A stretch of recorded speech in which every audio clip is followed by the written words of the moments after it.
Dear friends, this church year we are reading from the Gospel of Luke, and I am loving it.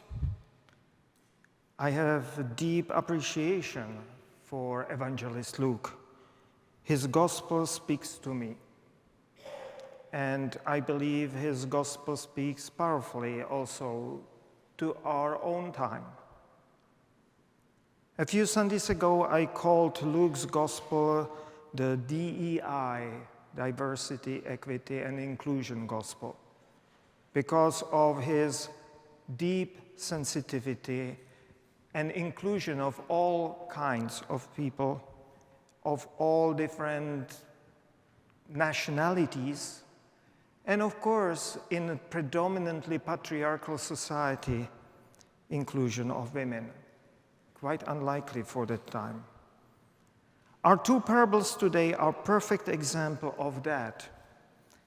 The parable of the lost sheep appears in both Matthew and Luke, but the parable of the lost coin, that is found only in Luke. Either this parable of Jesus must have been too radical for rather conservative patriarchal Matthew, or Luke himself felt need to balance the parable about male shepherd with another parable with female character in the center. Thankfully, Luke, one way or another, included that in his gospel. And here is my own translation of that one parable. What woman having 10 silver coins, if she loses one, would she not light a lamp, sweep the house, and search carefully until she finds it? And after finding it, would she not gather her girlfriends and the women from the neighborhood, rejoicing, "Come, celebrate with me. I have found my lost coin." Some of you might remember that I preached on this parable about half a year ago. That was that sermon when I pulled out from here a broom and started sweeping the church and flying on a broom around and preached the entire sermon with the broom in my hand. Back then, my focus was on that gender inclusivity. I showed how the parable of the lost coin mirrors the parable of the lost sheep, step by step, except for one crucial difference. In the parable of the lost coin, God is compared to a woman, or the role of God is that role of that woman. And I still remember some of the language I used in this story. God is an housewife, or like a housewife. And the heavenly celebration is like a ladies' night out. Because in Greek, those friends and neighbors in this parable are unmistakably female. I tried to do it in my own translation, a little awkwardly. In English, it simply does not work that way. But in Greek, it is clear. Those are her friends, female friends, and her female neighbors. And they celebrate together. That was my focus then. Today, I don't have a broom with me. Instead, with children, we lit this oil lamp.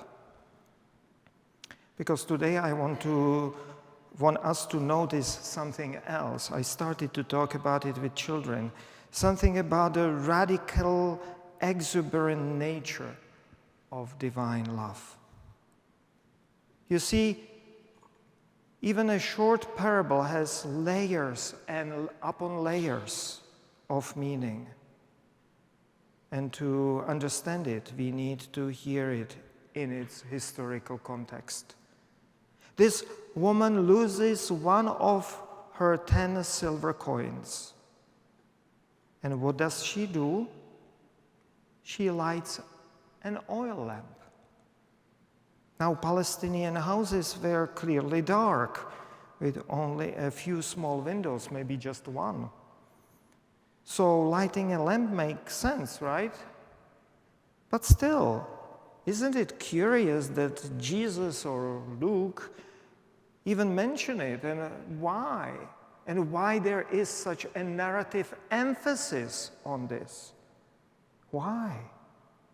I decided to look closer to this feature, to this fact. I did some calculations, some searching, studied how oil lamps burned or how it burns, how much oil is consumed, and checked the price of olive oil, because that was what they were burning back then. What was the price of olive oil in ancient times, its market value? And friends, I was astonished what I discovered. Light at night in ancient world was unbelievably, prohibitively expensive. Ancient nights were clearly profoundly dark, hard for us to even imagine.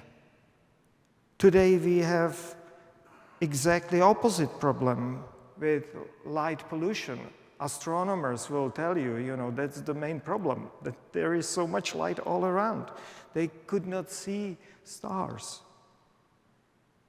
And today we flip a switch, as I showed with children, and the room is flooded with light.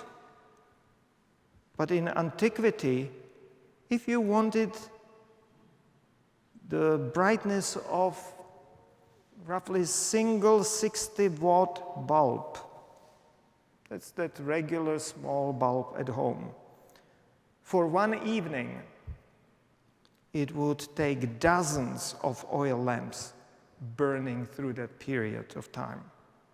And it would cost a farmer a large portion of his yearly income. Yearly income for a farmer. Even one small oil lamp burning for just an hour to search for that lost coin would cost about the same as that one silver coin, about a day's wage. Now that is the reason our parable draws attention to kindling that lamp. Lighting that lamp to find a single lost coin made no sense. No sense at all. It cost about the same as that lost coin itself. It was just like leaving 99 sheep to go after one in that other parable.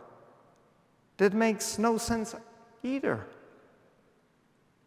But that was very point Jesus wanted to make. God's actions don't follow the logic of human economy. In God's world, in her divine economy, all of this makes perfect sense. And then there is the party that kind of heightens even that. She spends even more on grand celebration, inviting all her friends and women neighbors to rejoice with her. That is the miracle of divine love. God's love does not count the cost. She does not balance the books in a way we do. Her love is lavish, unrestrained, even wasteful. Wasteful love of God. Wasteful by our human standards. Because here, God and Jesus in his parable wants to teach us something very important. Because the economy of divine love runs on different rules. And not only divine love, just love in general. When we love, when we truly love, our love is not spent. It's not diminished, exhausted. No. When it is being used, when we love, it grows and it multiplies. Life that is given away does not shrink. It flourishes. Love that is shared is not spent. It expands. This is the greatest miracle of all. The extravagant economy of God's love. The overflowing source of all life. And we are invited to be part of it. Invited to live it out in our daily lives. Practice it at our homes and workplaces, and our neighborhoods, our cities, and rejoice in it, for instance, around this communion table. That is how Jesus pulls us to step into this parable. We are invited to join our God and can shine with her exuberant, unquenchable light of love.